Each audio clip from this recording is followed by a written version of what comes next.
조선의 밤은 깊다 못해 눅진했다. 한양 북촌, 만석군이라 불리는 이조 참판 박등룡의 저택 담장 너머로 서늘한 초승달빛이 비쳤다. 삼엄한 사설 병판들의 눈을 피해 그림자보다 더 짙은 검은 형체가 지붕 기와를 타고 미끄러졌다. 자객 무명이었다. 그는 숨소리조차 대기 속에 녹여내며 정적을 깼다. 참판의 침소한 기름 등잔이 파르르 떨리며 마지막 불꽃을 태우고 있었다. 박등룡은 잠결에 목덜미를 타고 흐르는 기분 나쁜 냉기를 느꼈다.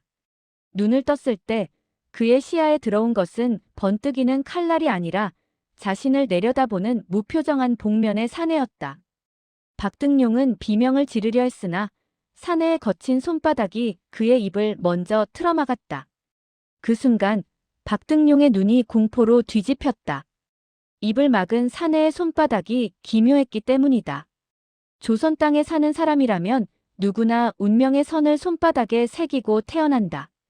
하지만 박등룡의 입을 누르고 있는 그 손바닥에는 사람의 운명을 말해주는 생명선도, 두뇌선도, 재물선도 존재하지 않았다. 오직 무언가에 지독하게 데이고 녹아내린 듯한 딱딱하고 붉은 흉터 조직만이 얽히고 설켜 있을 뿐이었다. 그것은 손이라기보다는 불에 타버린 짐승의 발바닥 같았고 혹은 지옥에서 갓건져 올린 기괴한 살덩이 같았다. 내 놈. 손바닥에. 어찌 길이 없느냐. 박등룡이 짓눌린 목소리로 간신히 내뱉었다. 무명은 대답하지 않았다. 대신 그의 눈에 서린 서늘한 안광이 박등룡의 심장을 꿰뚫었다. 무명의 손바닥에 운명의 선이 없다는 것은 그가 세상의 어떤 인연법에도 묶여있지 않음을 뜻했다. 하늘이 정해준 수명대로 살다가는 인간들에게 손금이 없는 자는 죽음 그 자체보다 더 무서운 존재였다. 무명의 칼이 참판의 가슴을 관통했다. 피가 튀어 무명의 흉측한 손바닥을 적셨지만 그 핏물조차 흐를 길을 찾지 못하고 흉터 골짜기에 고여버렸다. 그는 단 한 번의 뒤척임도 없이 어둠 속으로 녹아들었다. 다음 날 아침 참판의 시신 곁에는 범인을 짐작할 만한 그 어떤 흔적도 남지 않았다.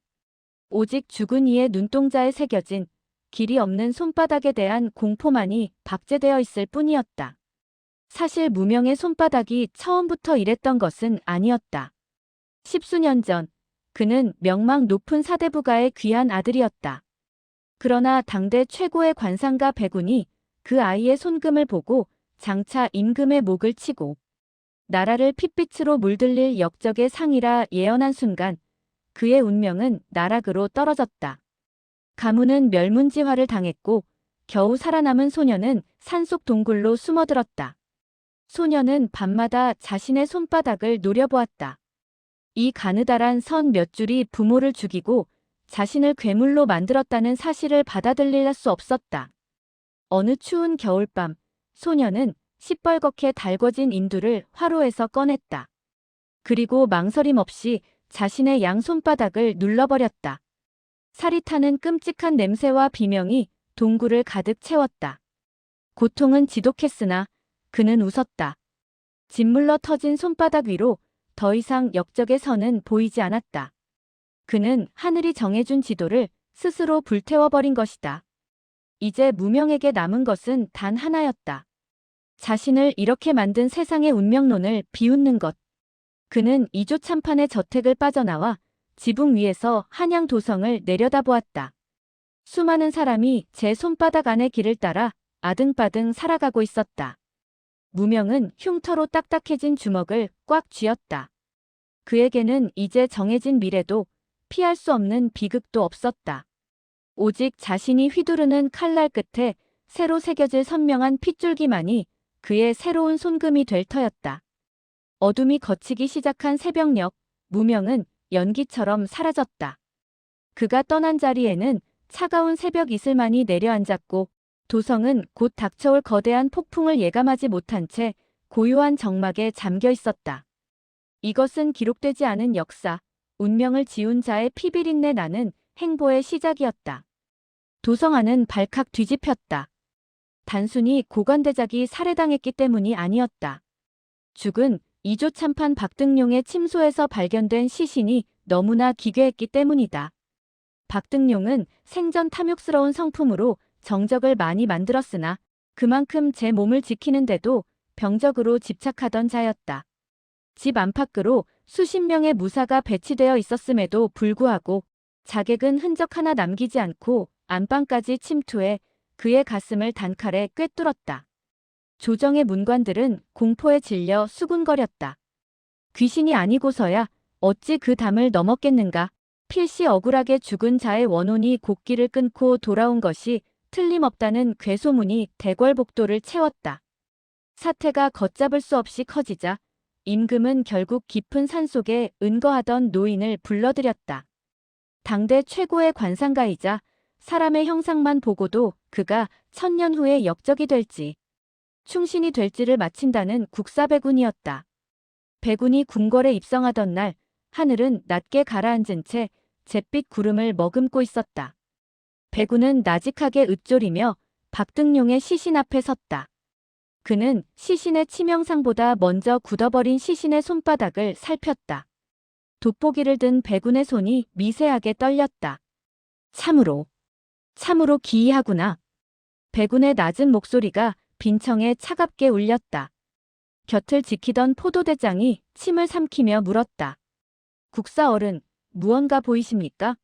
자객의 행방을 짐작할 만한 기운이라도.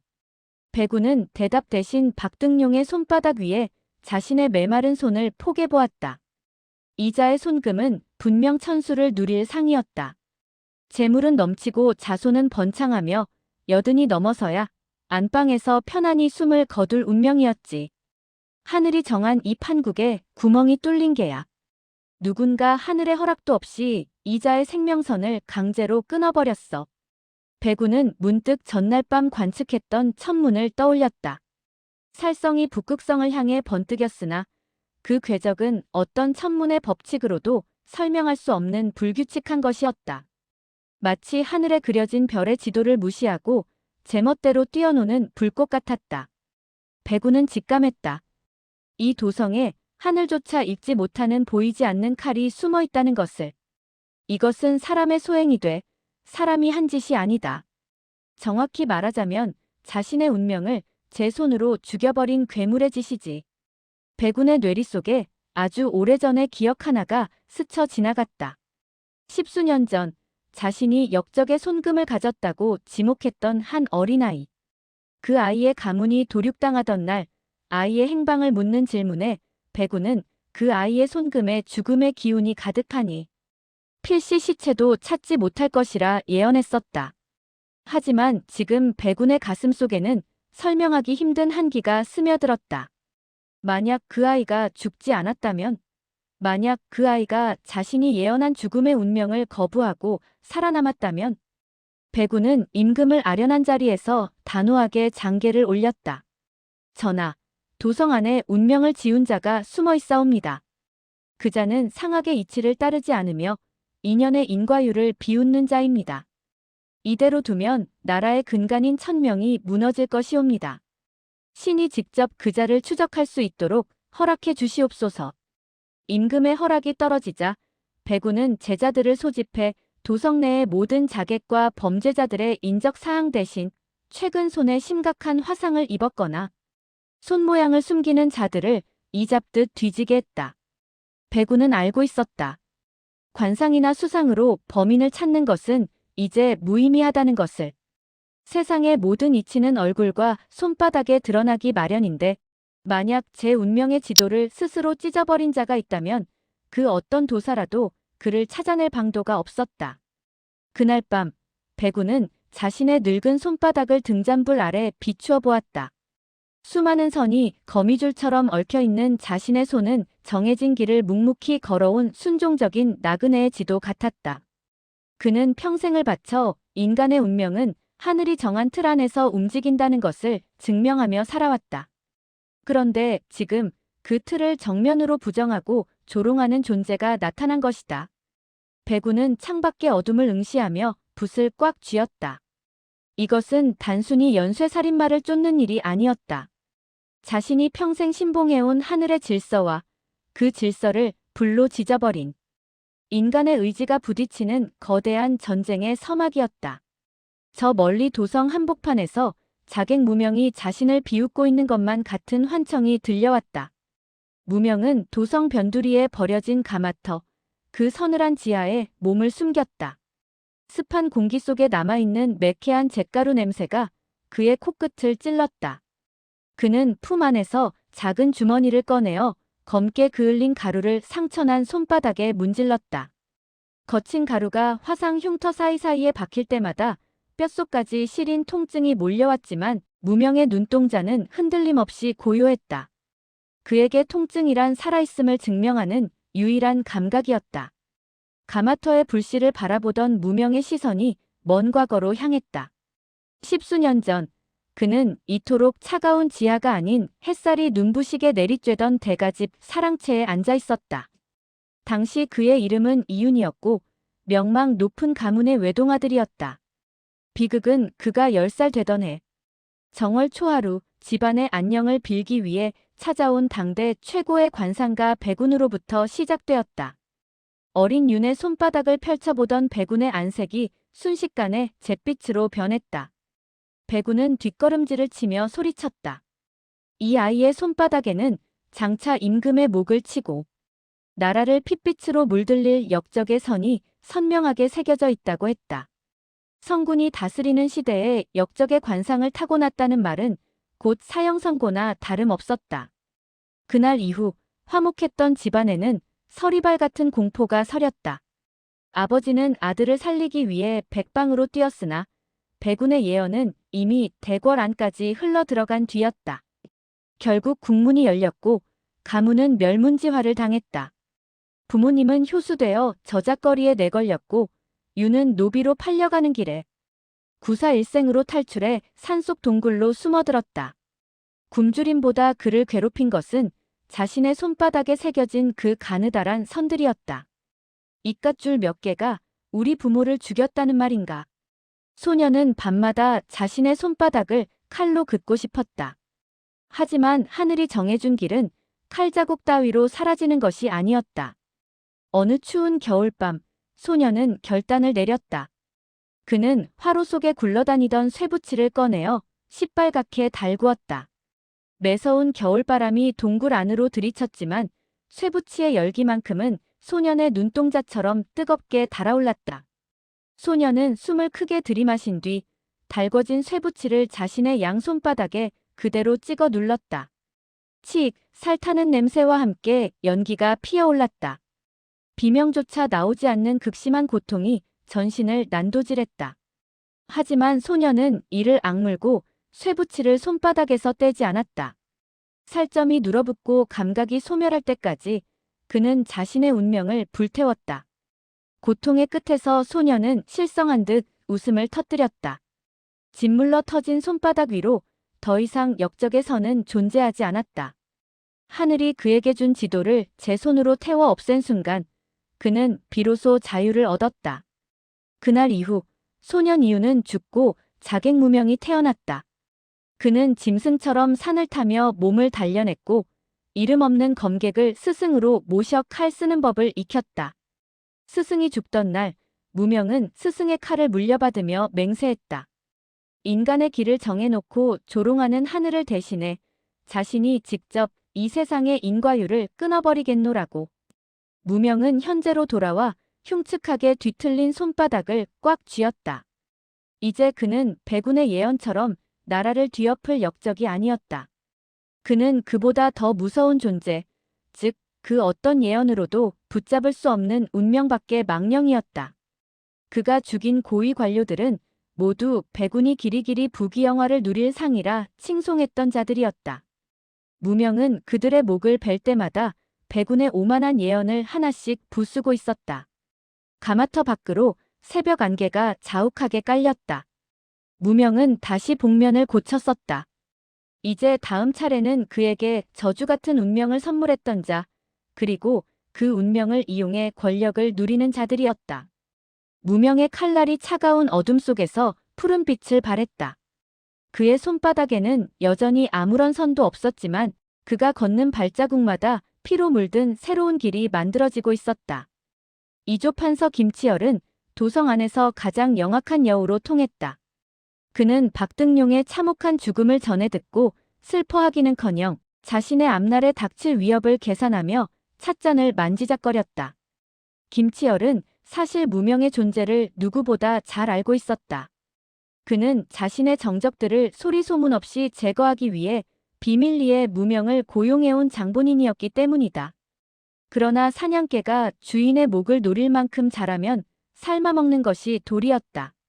이제 무명은 김치열에게 유용한 도구가 아닌 언제 터질지 모르는 시한폭탄과 같았다. 김치열은 궁궐에서 돌아온 관상가 백운을 자신의 밀실로 불러들였다. 촛불이 일렁이는 방 안에서 두 사내는 서로의 눈치를 살폈다. 김치열이 먼저 입을 열었다. 국사 어른, 도성에 출몰한다는 그 자객이 예사놈이 아니라 들었습니다. 하늘의 법도까지 비웃는 자를 어찌 잡으시렵니까? 백운은 깊게 팬 주름 사이로 서늘한 안광을 빛내며 대답했다. 운명을 지운 자는 운명으로 가둘 수밖에 없습니다. 그자가 아무리 손금을 지웠다 한들 인간인 이상 태어난 시와 방위의 기운에서는 벗어날 수 없는 법이지요. 백운의 계책은 치밀했다. 그는 무명이 과거 가문의 원수를 갚기 위해 움직이고 있다는 사실을 간파했다. 백운은 김치열에게 제안했다. 무명이 결코 거부할 수 없는 미끼를 던지자는 것이었다. 그것은 바로 무명의 아버지를 죽음으로 몰아넣었던 결정적인 증거물과 그날의 국문을 주도했던 생존자가 살아있다는 가짜 소문이었다. 백운은 무명이 가진 분노의 결을 읽어내어 그가 반드시 나타날 수밖에 없는 특정 시간과 장소를 설계했다. 사흘 뒤, 달이 보이지 않는 금은밤입니다. 북악산 자락의 망자 해원구터가 그자의 무덤이 될 것입니다. 그곳은 땅의 기운이 사방으로 막혀 있어 운명이 없는 자가 제 발로 들어오면 스스로의 무게에 짓눌려 길을 잃게 되는 형국이지요. 백운의 목소리에는 확신이 차 있었다. 김치열은 즉시 자신의 사병 중 가장 잔혹한 자들을 선발해 망자 해원구터 주변에 매복시켰다. 단순한 무사들이 아니었다. 그들은 백운이 직접 부적을 써서 건네준 화살과 칼을 들고 있었다. 상악의 이치로 무장한 함정이었다. 김치열은 어둠 속에서 입꼬리를 올렸다. 무명을 제거하고 나면 그 모든 공을 백운에게 돌려 왕의 신임을 더욱 굳건히 할 심산이었다. 또한 무명이 간직한 자신의 치부들도 영원히 묻어버릴 수 있었다. 한편 무명은 도성 한복판에 뿌려진 소문을 들었다. 자신의 아버지를 배신했던 옛가신이 살아있으며 그가 김치열의 비호를 받으며 망자를 위한 기도를 올리고 있다는 내용이었다. 무명은 그것이 자신을 끌어들이기 위한 함정임을 단번에 알아차렸다. 십수년을 어둠 속에서 살아온 그에게 소문이란 언제나 독을 바른 화살과 같았다. 그러나 그는 피하지 않기로 했다. 함정임을 알면서도 뛰어드는 것, 그것이 운명을 지워버린 자가 세상의 설계자들에게 보여줄 수 있는 가장 큰 조롱이었기 때문이다. 무명은 가마터 구석에서 칼날을 갈았다. 숫돌에 갈리는 금소금이 신경질적으로 지하를 울렸다. 그는 자신의 뭉툭한 손바닥을 펼쳐보았다. 백운이라는 자가 쳐놓은 보이지 않는 그물, 그리고 김치열이라는 자가 준비한 철의 장막. 그들은 여전히 자신들이 세상의 지도를 그리고 있다고 믿고 있었다. 무명은 차갑게 미소 지었다. 지도 위에 없는 길을 가는 것이 어떤 기분인지 내 조만간 뼈저리게 가르쳐주마. 운명의 사흘이 다가오고 있었다. 도성의 공기는 폭풍 전야처럼 무겁게 내려앉았고 북악산의 나무들은 다가올 피바람을 예견하듯 소리 없이 떨고 있었다. 정해진 길을 지키려는 자들과 그 길을 파괴하려는 자의 숨막히는 대결이 임박해 있었다. 금은밤의 북악산은 눈을 감은 듯 캄캄했다. 망자 해원구터는 이름 그대로 죽은 자들의 원혼을 달래는 곳이었으나 오늘 밤 이곳에 흐르는 기운은 살을 애는 듯한 살기뿐이었다. 백운이 설계한 진법에 따라 배치된 횃불들이 기괴한 각도로 일렁이며 숲의 그림자를 길게 늘어뜨렸다. 김치열의 사병들은 숨소리조차 죽인 채 어둠 속에 몸을 숨겼고 배구는 구터 중앙에 앉아 나침 반과도 같은 윤도를 손에 쥔 채 길을 모으고 있었다.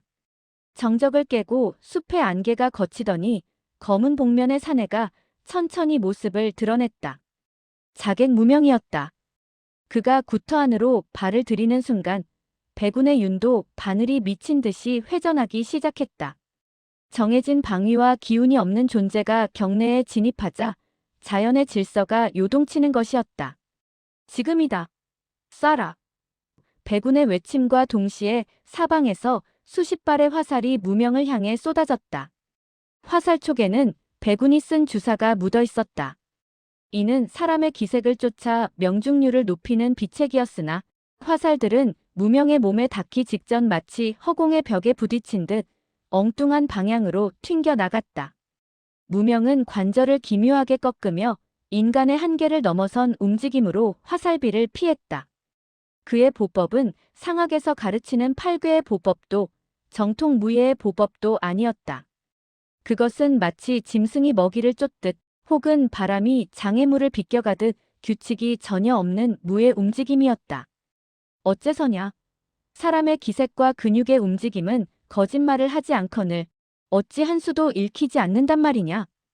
배군이 경악하며 소리쳤다. 그는 평생 사람의 안광과 어깨의 미세한 떨림을 보고 다음 수를 예측해왔다. 하지만 무명은 달랐다. 그는 마음속에 사리조차 품지 않은 채 기계처럼 움직였다. 감정이 없으니 기색이 없고 운명이 없으니 앞날이 보이지 않는 것이다. 무명은 순식간에 거리를 좁혀 김치열의 사병들을 베어나갔다. 그의 칼은 정교한 검술이라기보다 생존을 위한 처절한 몸부림에 가까웠다. 사병들이 비명을 지르며 쓰러질 때마다 배군은 자신이 평생 공부한 학문의 토대가 뿌리째 흔들리는 공포를 느꼈다. 그는 다급히 품 안에서 부적을 꺼내 태우며 외쳤다. 내 놈의 손바닥을 보여라. 그 흉측한 살덩이가 내 놈의 파멸을 증명할 것이다. 무명은 잠시 걸음을 멈추고 배군의 정면에서 멈춰 섰다. 그리고 천천히 자신의 피 묻은 손바닥을 펼쳐 보였다. 횃불 아래 드러난 흉터는 붉게 충혈된 눈처럼 배군을 쏘아보았다. 보시오, 국사. 당신이 그토록 신봉하던 하늘의 지도가 여기 있소. 무명의 목소리는 낮고 서늘했다. 당신이 내게 역적의 상의라 했을 때 나는 이미 죽었소. 지금 당신 앞에 있는 것은 당신이 만든 괴물이요. 죽은 자의 움직임을 어찌 산 자의 문자로 읽으려 하느냐. 그 순간 무명의 뒤에서 김치열의 목소리가 들렸다. 더는 지체할 것 없다. 모두 발포하라. 김치열은 애초부터 배군의 술법 따위는 믿지 않았다. 그는 구터 주변에 숨겨두었던 조총수들에게 사격 명령을 내렸다. 불꽃이 밤공기를 가르고 폭음이 산을 흔들었다. 하지만 무명은 조총의 총구가 불을 뿜기 직전 이미 배군의 등 뒤로 몸을 날렸다. 조총의 탄환들은 무명이 서 있던 자리 대신 배군이 앉아있던 구상을 박살냈다. 자욱한 화약 연기 속에서 무명은 배군의 목덜미를 움켜쥐었다. 배군은 처음으로 사람의 손금 대신 타버린 살덩이의 감촉을 목 뒤에서 느꼈다. 그것은 뜨겁고도 차가운 운명을 거부한 자의 날 것 그대로의 의지였다. 자욱한 화약 연기가 구터를 뒤덮은 가운데 배군은 자신의 목덜미를 움켜쥔 손의 감촉에 온몸이 얼어붙었다. 그것은 사람의 피부라기보다 잘 길들여진 가죽이나 마른 나무 껍질 같았다. 생명의 온기가 느껴지지 않는 오직 사리로만 단련된 딱딱한 흉터의 감촉. 배군은 떨리는 눈으로 자신을 붙잡은 사내를 돌아보았다. 무명은 천천히 복면을 벗어 던졌다. 드러난 얼굴은 왼쪽 뺨부터 턱 밑까지 깊은 흉터가 가로지르고 있었으나 이목구비만큼은 기이할 정도로 난직었다. 배군의 동공이 잘게 떨렸다. 그는 평생 수만 명의 얼굴을 보아왔지만 한 번 본 상은 결코 잊지 않는 자였다. 십수년의 세월이 흐르고 흉터가 그 위를 덮었음에도 불구하고 소년 이윤의 맑았던 눈동자만은 여전히 무명의 눈 속에 남아있었다. 너는 분명 죽었다고 들었다. 그 손금이 가리키는 끝은 분명 차가운 시신뿐이었거늘. 백운의 절규에 무명은 차갑게 웃었다. 당신이 본 것은 하늘이 내게 준 죽음이었지. 하지만 나는 그 죽음을 받아들이는 대신 내 손바닥을 불태워 그 길을 지워버렸소. 보시오, 국사. 당신의 예언이 틀렸음을 증명하기 위해 나는 지옥에서 기어 올라왔소. 백운은 무명의 얼굴과 손바닥을 번갈아 보며 허탈하게 중얼거렸다. 그는 자신의 예언이 한 소년의 삶을 송두리째 파괴했다는 사실보다 자신이 그토록 신봉하던 상학의 절대성이 무너졌다는 사실에 더 큰 충격을 받은 듯했다. 인간이 어찌 제 손으로 천명을 거스른단 말이냐. 손금이 없다는 것은 곧 이 세상에 존재하지 않는다는 뜻이거늘. 그때 저 멀리서 김치열의 비릿한 웃음소리가 들려왔다. 김치열은 조총병들을 다시 재정비하며 천천히 다가오고 있었다. 과거는 중요치 않다. 역적의 상이든 운명을 지운 괴물이든 오늘 밤 여기서 죽으면 그저 한 줌의 흙일 뿐이지. 김치열에게 백운의 학문이나 무명의 한은 흥미밖이었다. 오직 자신의 권력을 위협하는 불안 요소를 제거하는 것만이 목적이었다. 김치열은 손을 들어 조총수들에게 마지막 조준을 명했다. 무명은 백운을 방패 삼아 살아남을 수도 있었으나 그는 오히려 백운을 거칠게 밀쳐내어 바위 뒤로 숨겼다. 백운은 바닥에 뒹굴며 의아한 눈으로 무명을 바라보았다. 왜 나를 살리는 것이냐? 내가 너를 파멸로 몰아넣은 원수인데. 무명은 대답 대신 칼날을 바로 세웠다. 당신은 죽어서는 안 돼. 당신이 평생 쌓아 올린 그 오만한 학문이 무너지는 것을 그 눈으로 똑똑히 지켜봐야 하니까. 무명의 말 속에는 분노보다 더 깊은 허무가 서려 있었다. 무명은 비처럼 쏟아지는 탄환 사이를 뚫고 김치열을 향해 돌진했다. 그는 이제 더 이상 숨지 않았다. 자신의 손바닥에 새겨진 흉터처럼 그는 정면으로 세상을 향해 자신의 존재를 드러내고 있었다. 백운은 바위 뒤에 엎드린 채 자신의 윤도가 마침내 완전히 멈춰버린 것을 보았다. 하늘의 기운이 멈춘 곳, 그곳에서 오직 한 인간의 의지만이 시퍼런 칼날이 되어 어둠을 가르고 있었다. 백운은 비로소 깨달았다. 자신이 본 것은 인간의 운명이 아니라 인간을 가둔 감옥이었다는 것을. 그리고 지금 그 감옥의 창살이 하나씩 부서지고 있었다. 조총의 굉음이 산을 뒤흔들었으나 무명은 탄환보다 빠른 속도로 어둠을 가르며 김치열에게 육박했다. 그는 더 이상 그림자 속에 숨는 자객이 아니었다. 그의 칼끝은 정교한 무예의 궤적을 벗어나 오직 단 한 사람의 심장을 꿰뚫기 위한 광기 어린 집념으로 번뜩였다. 조총수들이 재장전을 위해 당황하며 손을 놀리는 사이 무명은 이미 그들의 방어선을 돌파해 김치열의 코앞까지 도달했다. 김치열은 비겁하게도 곁에 있던 호위 무사를 밀쳐내며 뒤로 물러났다. 막아라. 저 괴물을 막으란 말이다. 김치열의 비명이 숲에 메아리 쳤다. 그러나 무명의 칼날은 망설임이 없었다. 호위 무사들의 검이 무명의 어깨와 옆구리를 스쳤으나 그는 고통을 느끼지 못하는 사람처럼 오직 전진할 뿐이었다. 그의 상처에서 흘러나온 피가 바닥에 떨어졌지만 그 핏방울조차 그가 밟고 지나온 정해진 운명의 길을 부정하듯 불규칙하게 튀어올랐다. 결국 무명의 칼끝이 김치열의 비단 옷자락을 찢고 그의 가슴팍에 닿았다. 김치열은 공포에 질려 바닥에 주저앉았다. 그는 평생 타인의 운명을 이용해 권력을 쌓아왔으나 정작 자신의 목숨을 앗아갈 자객 앞에서는 한낱 나약한 노인에 불과했다. 살려다오. 내가 원하는 것은 무엇이든 주겠다. 금은 보화든 가문의 복권이든.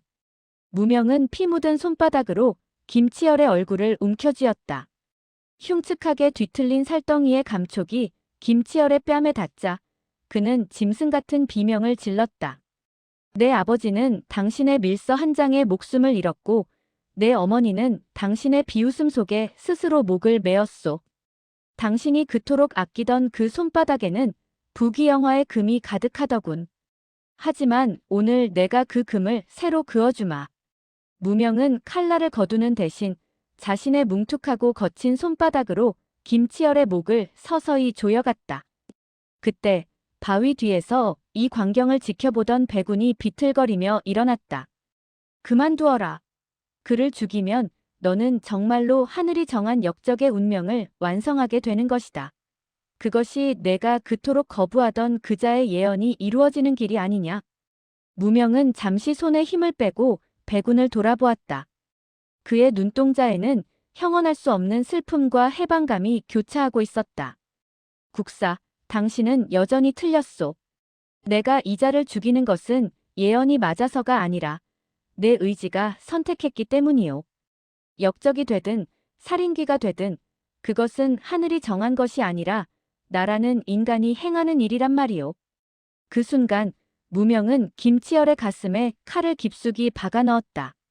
김치열의 눈동자에서 생기가 빠져나갔고 그가 가졌던 화려한 권세도 한낱 먼지로 화했다. 무명은 김치열의 시신 위에 자신의 피 묻은 손자국을 선명하게 남겼다. 그것은 하늘의 지도가 아닌 인간의 의지가 남긴 단 하나의 낙인이었다. 주변을 에워쌌던 병사들은 주인을 잃자 전의를 상실한 채 흩어졌다. 무명은 비틀거리며 구터 한가운데에 섰다. 어깨와 허리에서 쏟아지는 피가 그를 적셨으나 그는 마치 무거운 짐을 내려놓은 듯 홀가분해 보였다. 그는 자신의 양손바닥을 펼쳐 하늘을 향해 들어보였다. 보아라. 내 손바닥에는 아무것도 없다. 나는 아무것도 아니며 동시에 무엇이든 될 수 있는 존재다. 백운은 멀어져가는 무명의 뒷모습을 보며 아무런 말도 할 수 없었다. 자신이 평생을 바쳐 지켜온 수상하게 경전들이 머릿속에서 하얗게 타버리는 것 같았다. 하늘의 뜻이라는 거대한 장벽 앞에 무릎 꿇었던 수많은 이들에게 무명의 일그러진 손바닥은 그 어떤 경전보다 위대한 인간의 승전보처럼 느껴졌다. 새벽빛이 서서히 산등성이를 타고 내려오기 시작했고 무명의 그림자는 길게 늘어지며 어둠 속으로 완전히 사라졌다. 김치열의 저택이 핏빛으로 물들고 무명이 사라진 지 어느덧 서너 해의 세월이 흘렀다. 도성에는 한동안 운명을 지운 자객에 대한 이야기가 괴담처럼 떠돌았다. 사람들은 그가 죽었다고도 했고 혹은 왕의 밀명을 수행하는 비밀 조직의 우두머리가 되었다고도 속삭였다. 그러나 권력의 중심부에서 그 이름은 금기시되었고 기록을 중시하는 사관들조차 그날 밤의 일은 백운의 실성으로 인한 착난으로 치부하며 역사에서 지워버렸다. 궁궐을 떠난 백운은 더 이상 관상을 보지 않았다. 그는 자신의 화려했던 거처를 정리하고 남해의 어느 한적한 어촌 마을로 내려갔다. 한때 왕의 곁에서 천기를 읽던 노학자는 이제 눈이 먼 채로 갯바람을 맞으며 살아가고 있었다. 사실 그의 눈이 먼 것은 노환 때문이 아니었다. 무명이 사라지던 그 새벽 자신의 눈으로 직접 본 운명을 이겨낸 인간의 모습이 너무나 강렬하여 더 이상 세상의 가짜 형상들을 보고 싶지 않아 스스로 시력을 포기했다는 소문이 돌았다. 어느 노을 지는 저녁 백운이 바닷가 바위에 앉아 파도 소리를 듣고 있을 때였다. 곁에서 인기척이 느껴졌다. 낯익은 냄새, 그리고 대기를 누르는 서늘하면서도 고요한 기운. 백운은 앞을 볼 수 없었지만 그가 누구인지 단번에 알아차렸다. 왔는가? 백운의 물음에 사내는 대답하지 않았다. 대신 낡은 삼배옷을 입은 무명이 백운의 옆에 나란히 앉았다. 무명의 손에는 이제 피냄새 대신 흙냄새와 바다냄새가 배어 있었다. 그는 더 이상 칼을 잡지 않았고 복면도 쓰지 않았다. 백운은 허공을 향해 마른 손을 내밀었다. 무명은 잠시 망설이다가 자신의 그 딱딱하고 일그러진 손바닥을 노인의 손 위에 포개어 주었다. 백운은 주름진 손가락 끝으로 무명의 손바닥을 조심스럽게 더듬었다. 예전처럼 매끄러운 선도, 하늘이 정한 길도 없었다. 하지만 그 거친 흉터 위로 세월이 더 씌워진 새로운 굳은 살의 결이 느껴졌다. 그것은 자객으로서의 살생이 만든 흉터가 아니라 흙을 일구고 나무를 베며 스스로 삶을 일궈낸 한 남자의 정직한 노동이 새긴 새로운 문양이었다. 자네의 손바닥에 드디어 길이 생겼구먼. 백운이 빙그레 웃으며 말했다. 무명이 무덤덤하게 물었다. 무슨 길이 보입니까? 또 역적의 길입니까? 아니면 이름 없는 농부의 길입니까? 백운은 고개를 가로저었다. 아니, 내 학문으로는 도저히 읽을 수 없는 결일세. 하지만 이것만은 알겠네. 이 길은 하늘이 그어준 것이 아니라 자네가 매일 아침 눈을 뜨며 한 걸음씩 내디뎌 만든 길이라는 것을 말이야. 무명은 처음으로 자신의 손바닥을 가만히 내려다보았다. 불로 지져버렸던 끔찍한 흉터 위로 이제는 자신이 선택한 삶의 흔적들이 겹겹이 쌓여 있었다. 그는 이제 예언의 노예도 복수의 화신도 아니었다. 그저 오늘을 살아가는 이름 없는 인간일 뿐이었다. 무명은 자리에서 일어나 말없이 노인의 어깨를 감싸 안았다. 두 사람이 앉아있던 바닷가 너머로 해가 저물며 온 세상을 붉게 물들였다.